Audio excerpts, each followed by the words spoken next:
In July of 1996, the Saguenay Lac-Saint-Jean region of Quebec was enjoying a typical Canadian summer.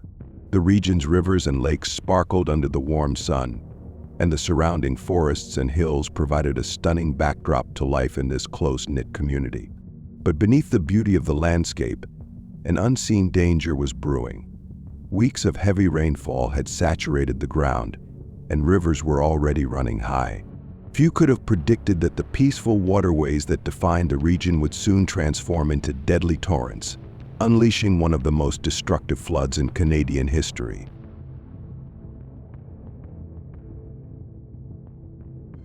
On July 19, 1996, the rains began to intensify. A powerful storm system settled over the region, dropping record amounts of rainfall. In just a few days, more than 11 inches of rain fell, more than the region usually sees in an entire month. The soil, already soaked from weeks of precipitation, could no longer absorb the water, and soon the rivers began to swell. The Saguenay River, the Chicoutimi River, and the Ha River, normally picturesque and calm, were transformed into raging torrents, their waters rising rapidly and with terrifying force. By the time the rain stopped, the stage was set for a catastrophe.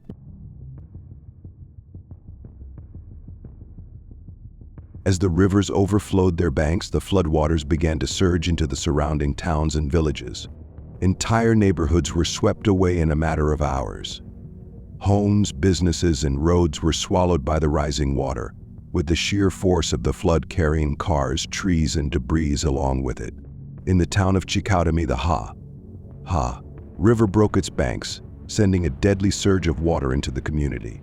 Bridges collapsed, roads disintegrated, and residents were left scrambling for safety. The speed and intensity of the flood took many by surprise, and within hours, the Saguenay region was plunged into chaos. As the floodwaters rose, thousands of residents were forced to flee their homes. In the dead of night, families gathered what little they could and sought higher ground, leaving behind everything they owned.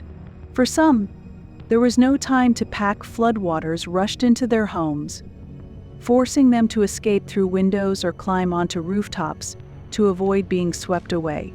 Emergency services, overwhelmed by the scale of the disaster, worked tirelessly to rescue those trapped in their homes. Helicopters, boats, and volunteers joined the effort. But for many, it was a fight for survival against the relentless floodwaters. By the time the flood had subsided, over 16,000 people had been evacuated from the region. One of the most devastating events of the flood was the collapse of the Ha River Dam. The structure, overwhelmed by the surging river, gave way, releasing an unstoppable torrent of water that tore through the Saguenay region. Entire communities were submerged in minutes, and the destruction was absolute. Roads were washed away, homes were reduced to splinters, and the landscape was forever altered. The collapse of the dam was a stark reminder of nature's power, and it sent shockwaves through the region.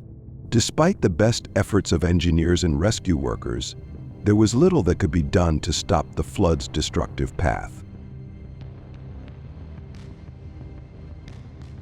When the floodwaters finally receded, the scale of the devastation was revealed. Over 10,000 homes had been destroyed or severely damaged, and the region's infrastructure lay in ruins.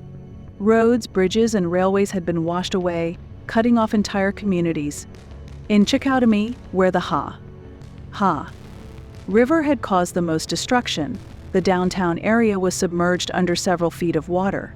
Businesses were ruined, families were left homeless, and the region's economy was crippled. The emotional toll was immense, as residents faced the reality of losing everything they had built over generations. In the face of overwhelming loss, the people of Saguenay Lac-Saint-Jean showed incredible resilience. Neighbors helped neighbors, volunteers from across Quebec and Canada poured into the region, and the government launched one of the largest disaster relief efforts in the nation's history. Shelters were set up for those who had lost their homes, and emergency funds were provided to help people begin the long process of rebuilding. The flood may have devastated the region physically, but it also brought the community together in ways they had never experienced before.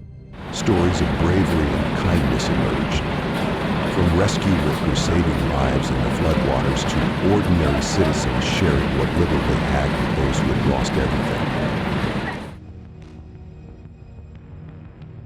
The recovery process was long and difficult.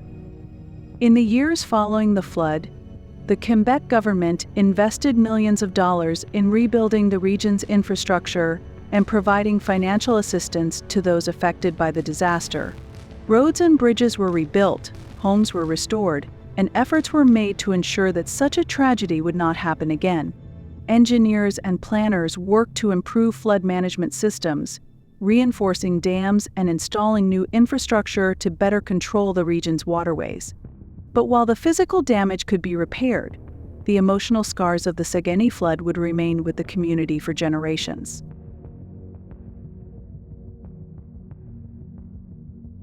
The Saguenay flood was a wake-up call for Canada. It exposed vulnerabilities in the country's flood management systems and highlighted the need for better preparation and response to natural disasters.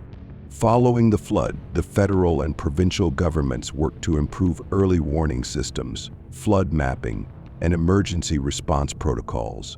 The disaster also sparked a national conversation about climate change, as experts pointed to the increasing frequency of extreme weather events.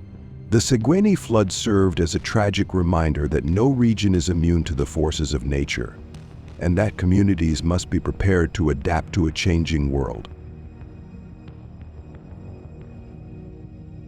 More than 25 years after the Saguenay flood, the memory of that devastating summer still lingers in the hearts of those who lived through it. While the region has rebuilt and life has largely returned to normal, the scars of the flood remain etched into the landscape and the collective memory of its people.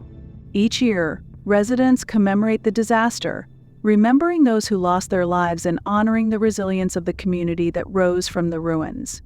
The flood may have destroyed homes and livelihoods, but it also brought out the best in humanity, reminding us all of the power of community, hope, and determination in the face of nature's fury.